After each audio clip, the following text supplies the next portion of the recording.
नमस्कार, बुलेटिन में स्वागत है आपका और मैं हूं आपके साथ जागृति खंतवाल। और अब बात देवभूमि की। देश के पूर्व प्रधानमंत्री भारत रत्न स्वर्गीय अटल बिहारी वाजपेयी की आज पुण्यतिथि पर देश उनको नमन कर रहा है। तो वहीं उत्तराखंड में भी पूर्व प्रधानमंत्री की पुण्यतिथि पर उन्हें याद किया जा रहा है। सूबे के मुख्यमंत्री पुष्कर सिंह धामी ने स्वर्गीय अटल बिहारी वाजपेयी को नमन किया। सीएम धामी ने स्वर्गीय अटल बिहारी वाजपेयी की पुण्यतिथि पर उनको नमन किया और उनकी तस्वीर पर पुष्प चढ़ाते हुए उन्हें श्रद्धांजलि दी।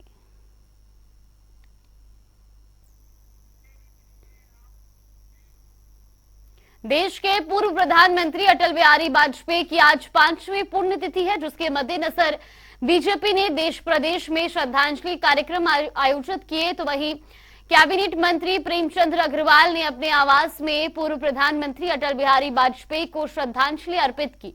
इस दौरान उन्होंने कहा कि आज पूरा देश अटल बिहारी वाजपेयी को याद कर रहा है। उन्होंने देश के हित को लेकर काफी महत्वपूर्ण काम किए हैं। साथ ही जिस तरह से अटल बिहारी वाजपेयी जनता को संबोधित करते थे, उनके विरोधी भी दूर दूर से उनको सुनने के लिए पहुंचते थे।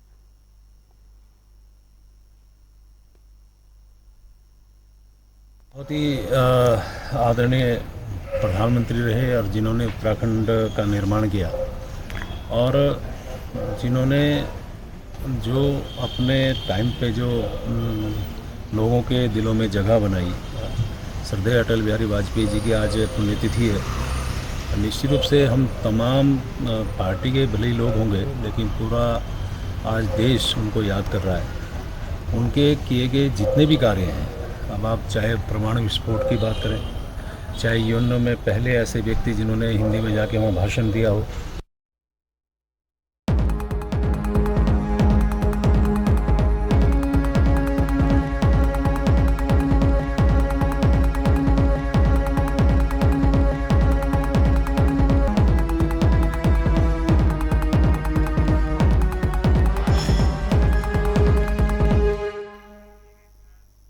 प्रदेश में बागेश्वर उपचुनाव को लेकर हलचल जारी है और इसी कड़ी में आज बीजेपी प्रत्याशी पार्वती दास ने अपना नामांकन दाखिल किया, जिसके बाद सीएम धामी ने भी अपने प्रत्याशी के लिए जनसभा कर लोगों से वोट देने की अपील की।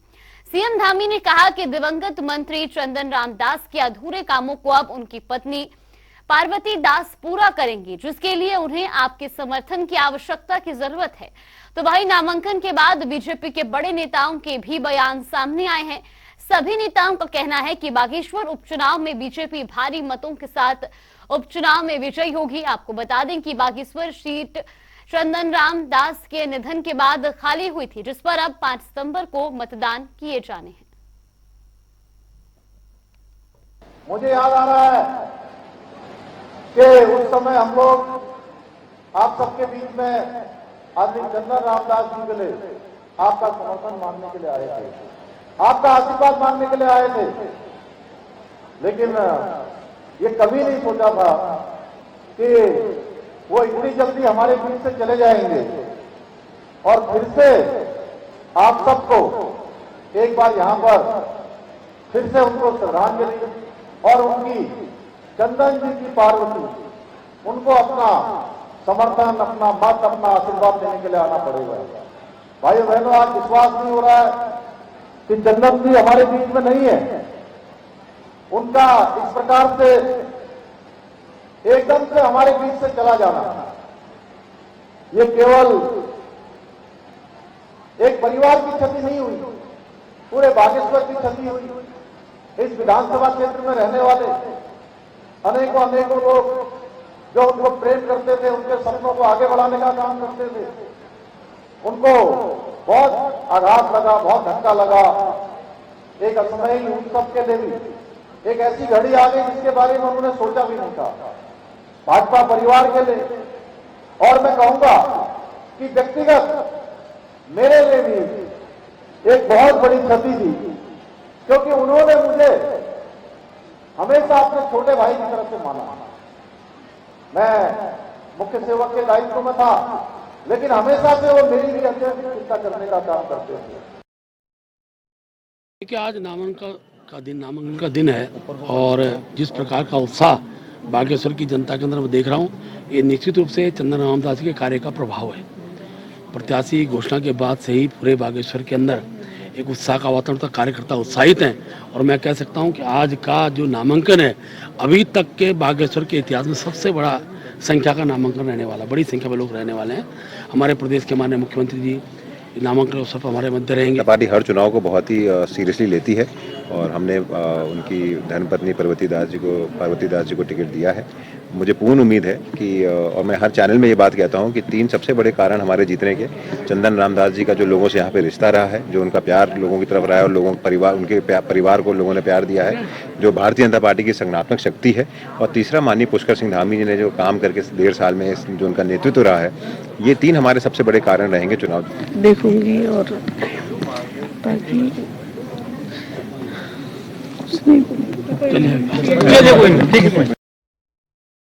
बागेश्वर उपचुनाव दुर्भाग्य से कहिए कि हमारे साथी जो हमारे सहयोगी मंत्री रहे हैं चंदन रामदास जी, उनके निधन के बाद उपचुनाव वहाँ हो रहा है और आज हमारी वहाँ की प्रत्याशी यानी कि उनकी पत्नी को भारतीय जनता पार्टी ने टिकट दिया। बहुत अच्छे ढंग से वहाँ नामांकन उनके द्वारा हुआ है और बहुत बड़ी संख्या में इस समय वहाँ पे लोग उनको सुनने के लिए, हमारे नेताओं को सुनने के लिए, माननीय मुख्यमंत्री जी वहाँ हैं, हमारे अनेकों मंत्री वहाँ पे हैं, प्रदेश अध्यक्ष जी वहाँ पे हैं, सभी लोग वो एक बड़ी जनसभा वहाँ कर रहे हैं। इन दिनों बागेश्वर उपचुनाव की सरगर्मियां तेज हैं। ऐसे में बीजेपी ने चुनाव में पूर्व कैबिनेट मंत्री स्वर्गीय चंदन रामदास की पत्नी पर दांव लगाया है। साथ ही पार्वती दास को भाजपा का प्रत्याशी घोषित किया गया है। आम आदमी पार्टी को छोड़कर कांग्रेस में शामिल हुए बसंत कुमार को कांग्रेस ने अपना प्रत्याशी घोषित कर दिया है। तो वहीं पूर्व सीएम हरीश रावत का कहना है कि भाजपा बिना हॉर्स ट्रेडिंग के चुनाव नहीं जीत पाएगी। उन्होंने कहा कि हमारे प्रत्याशी बसंत कुमार ने पहले ही आम आदमी पार्टी को छोड़ दिया था।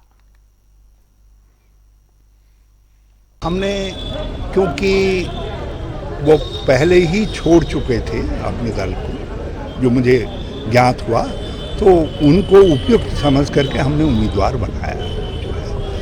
और यदि हॉर्स ट्रेडिंग की कोई करता है तो भाजपा ही करती है।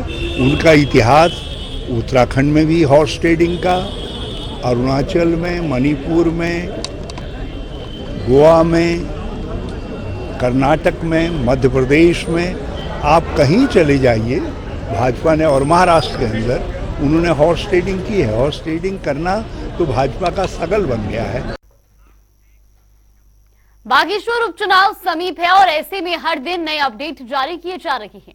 आपको बता दें कि बागेश्वर उपचुनाव के लिए भाजपा ने स्टार प्रचारकों की सूची भी जारी कर दी है। 40 सदस्यों के समेत स्टार प्रचारकों की सूची जारी की गई है, जिसमें मुख्यमंत्री पुष्कर सिंह धामी, भाजपा प्रदेश अध्यक्ष महेंद्र भट्ट, बीजेपी प्रदेश प्रभारी दुष्यंत कुमार गौतम, संघ पार्टी के तमाम वरिष्ठ नेता भी शामिल हैं।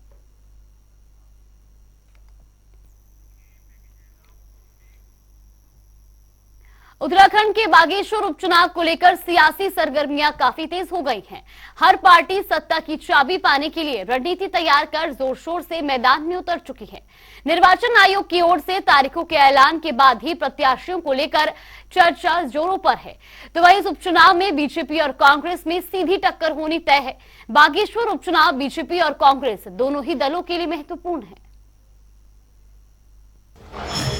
बागेश्वर में उपचुनाव की जंग, तेज हुआ सियासी दांव।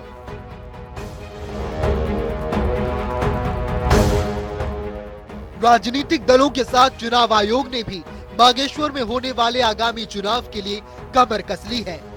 चुनाव आयोग की ओर से उपचुनाव की तारीख की घोषणा कर दी गई है। चुनाव आयोग ने 7 राज्यों में अलग अलग जगह खाली हुए विधानसभा सीटों पर चुनाव के लिए तारीख का ऐलान कर दिया है, जिसमें बागेश्वर सीट भी शामिल है। बीजेपी के चंदन रामदास बागेश्वर विधानसभा से विधायक थे और राज्य सरकार में कैबिनेट मंत्री भी। उनके निधन के बाद खाली हुई बागेश्वर सीट के लिए चुनाव आयोग ने अधिसूचना जारी कर दी है, जिसके मुताबिक नामांकन की तारीख 17 अगस्त, नामांकन वापस लेने की तारीख 21 अगस्त, उपचुनाव की तारीख 5 सितंबर, नतीजों की घोषणा 8 सितंबर। इन तारीखों के बीच तमाम पार्टियां अपनी जुगत में लगी हुई है। बात अगर बीजेपी की हो तो बीजेपी ने उपचुनाव के लिए अपने प्रत्याशी के नाम की घोषणा भी कर दी है। चंदन राम दास की ही पत्नी पार्वती दास को ही इस सीट से प्रत्याशी बना दिया है। राजनीतिक गलियारों में इस बात की पहले से ही चर्चाएं थी, जिसको लेकर अब सवाल उठ रहे हैं। बागेश्वर उपचुनाव, तैयारियां तेज, जीत का दावा कर रही सियासी दल। क्या बीजेपी खेलेगी सहानुभूति फैक्टर? किसे टिकट देगा सियासी दल? सियासी दलों का क्या होगा दाम? क्या रहेगा खास? बदलेगा इतिहास? बागेश्वर उपचुनाव को लोकसभा के सेमीफाइनल के तौर पर देखा जा रहा है। बागेश्वर उपचुनाव पर सभी की निगाहें टिकी हुई हैं।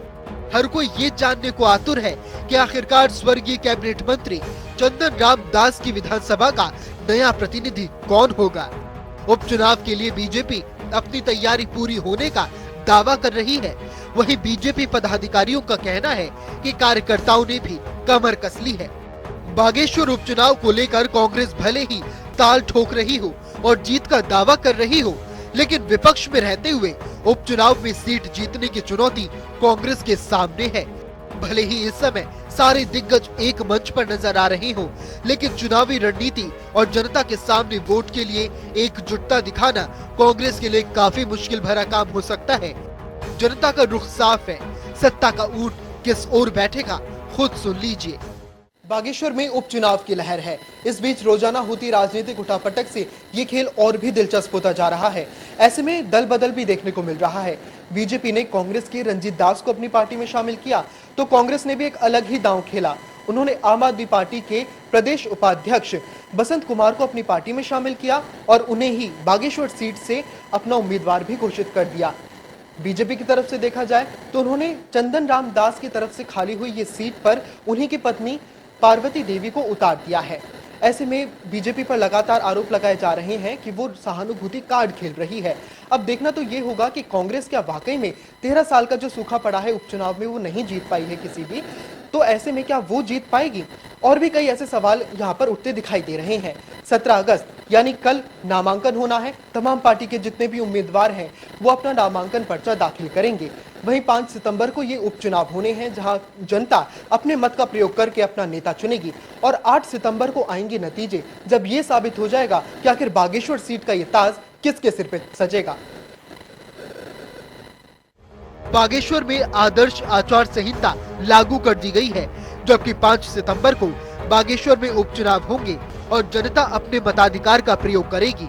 वहीं 8 सितंबर वो दिन होगा जब चुनाव आयोग मतगणना कर परिणाम घोषित करेगा और ये भी साफ हो जाएगा कि आखिर किसके सिर सजेगा बागेश्वर का ताज। स्पेशल डेस्क, जनता टीवी।